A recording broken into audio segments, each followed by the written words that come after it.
మోకాల్లో make కొట్టేయండి రా. అయ్యా వద్దయ్యా చూడట్లేదు.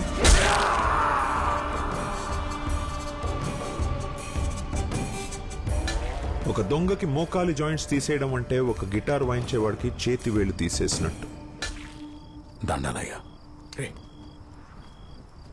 మీ చిన్నోడా? అవునయ్యా. ఏందిరా కుర్చీ కోసం ఎగబడతాడు ఈడ. కొడుకులకుండే వద్దిక మర్యాద లేదు. పనేంటో చెప్పండి అయ్యా. ఆ కనకారావు గడు రంగును పోయి దండిగా దుడ్డు సంపాదించుకొని వచ్చినాడు. మొత్తం వాడిన పెట్లోనే మూలుగుతుంది. అర్థమైందయ్యా. పల్లాలో అయ్యా ఆడికి 3 రూపాయలు ఇచ్చి పంపించు. అయ్యా